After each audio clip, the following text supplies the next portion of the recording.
In today's video, I'm going to teach you how to cancel your Hostinger plan. Whether you're moving on to a new hosting provider or you no longer need web hosting, canceling your Hostinger plan is a straightforward process, and I'm here to walk you through it step by step. Let's start by logging into your Hostinger account. This is the same account you used when you first signed up for your hosting plan. Once logged in, you'll land on the dashboard, where you can see all of your active services. Look for the Hosting tab on the navigation panel. It's usually located at the top of the page. Clicking here will display a list of your current hosting plans. Find the specific plan you want to cancel and click on Manage next to it.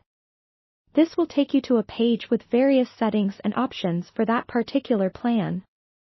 On this page, look towards the left-hand side for the Account section. Under Account, you'll have several different options to explore, but we are specifically looking for Actions. Go ahead and give that a click.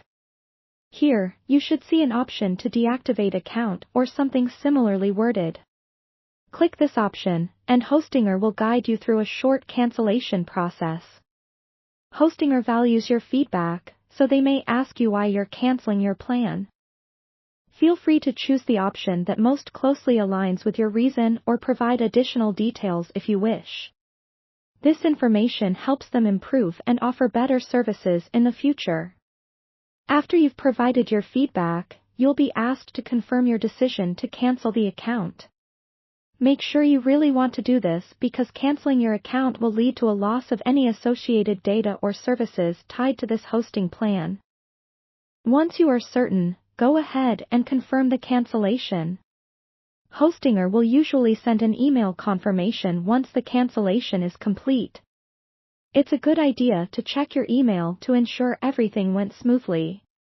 Remember, if at any point you have second thoughts or need further assistance, Hostinger's customer support is quite responsive. They are available to help you with any concerns or questions. A quick tip: if you're canceling because of payment issues or plan changes, consider contacting Hostinger's support team first. Sometimes they can offer solutions like downgrading your plan or other advice that might better suit your current needs. And that's it. You now know how to cancel your Hostinger plan. I hope you found this guide helpful. Don't forget to like and subscribe for more tips and tutorials. See you in the next video.